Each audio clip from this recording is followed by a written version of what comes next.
I saw that bothered me were the names of at least 6 men that have been redacted that are likely incriminated by their inclusion in these files. So that's the first thing that I saw. It took some digging to find them. Then I'll let you talk about what you saw. Well, and we discussed that. I mean, there are 6 men, some of them with their photographs that have been redacted, and there's no explanation why.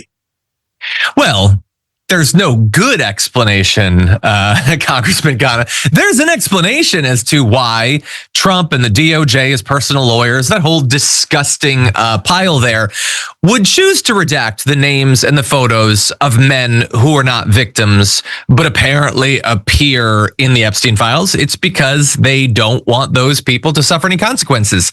They've never wanted them to suffer any consequences. That's the only thing they actually care about in this whole big mess, is protecting the powerful men. As John Ossoff has taken to calling it, it is the Epstein class. That's who they're protecting. The whole QAnon thing, that was a psyop. That's all it was, to get you on board with a movement that was explicitly designed to protect the powerful, economic, politically connected elites who are going around Jeffrey Epstein and committing horrendous acts. And now, thankfully, because they keep pushing and keep pushing and keep pushing, Massey and Khanna have identified 6 potential men now. They can't just come out and say it right now. There are legal consequences of that, even though there should be a lot of legal consequences to go around, because I'll remind you, none of that stuff was supposed to be redacted in the first place. It is literally a violation of the law that Congress passed to do that. But Pam Bondi is just continuing to be in violation of the law literally every day as a result of that. And so the good thing is that with the even more pushing, some Congress people have gotten some limited unredacted access. That's how we're finding out this stuff. So let's jump into a little bit more of what they've learned. Massey says there are 6 men, some of them with photographs, that have been redacted. There's no explanation, as we said.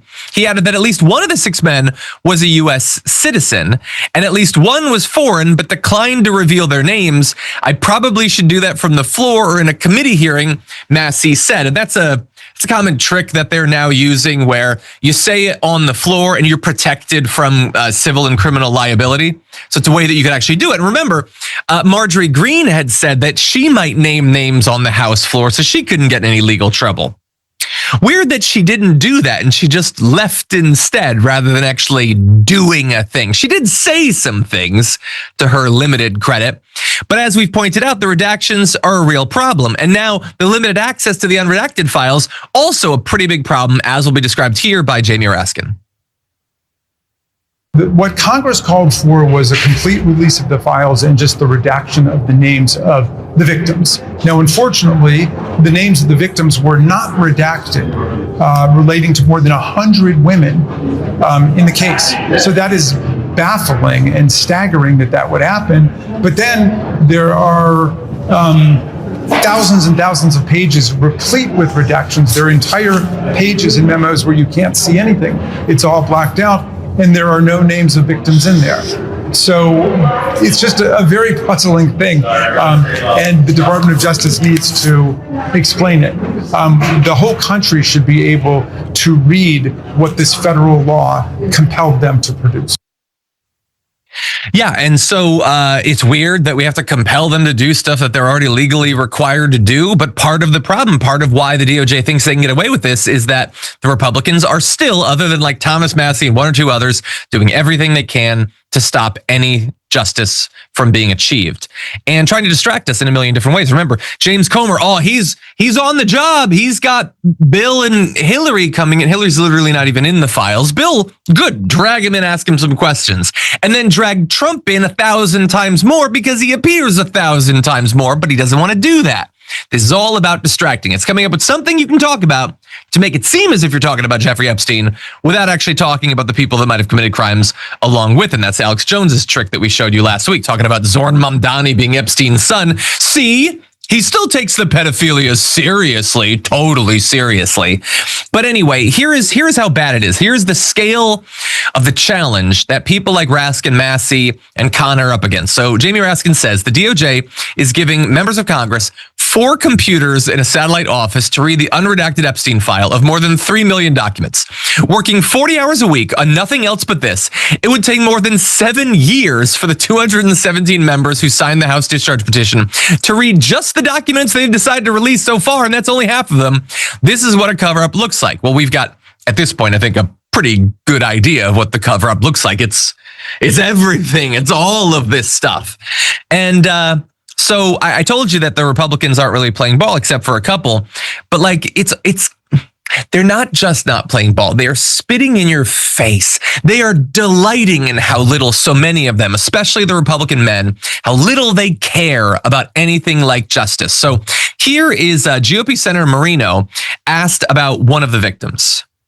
Jamie Raskin reviewed the unredacted Epstein files earlier and said that there was a 9-year-old that's been a victim now that he saw for the files. Who said that? Jamie Raskin.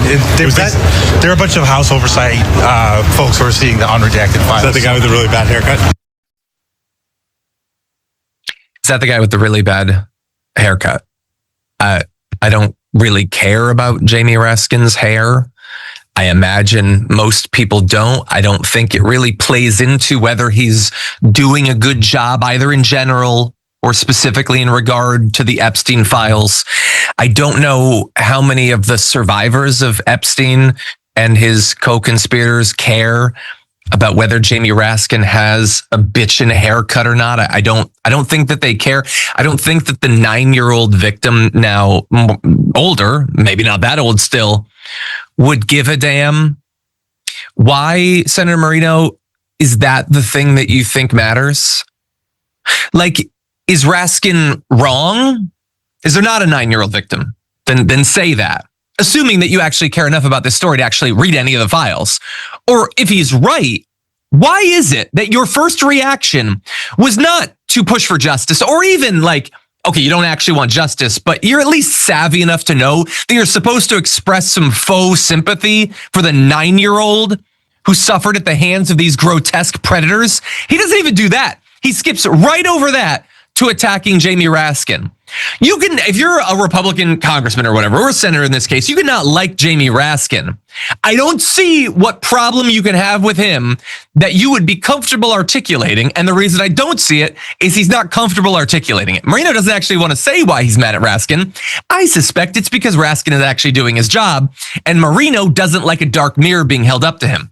He doesn't like it being pointed out that there are other men, there are other people, including other men, who are actually doing something about this. No, for the rest of them, it's a goddamn joke. So Marino wants to know what's with his hair. Donald Trump asked about the victims, wants to know why Caitlin Collins doesn't smile. They don't even think they need to pretend to not be covering this up. They are emboldened to do it as explicitly as any government cover-up has ever been bungled and mismanaged in American history. If you enjoyed that, make sure that you never miss another video by subscribing. And if you want a little more, consider hitting the join button and becoming an actual member. But you're probably wondering, why the hell would I do that, John? First off, calm down. The stakes in this are very, very low. But also, when you click the join button and you become a member, you get access to bonus content that I make every week, and it's a ton of fun.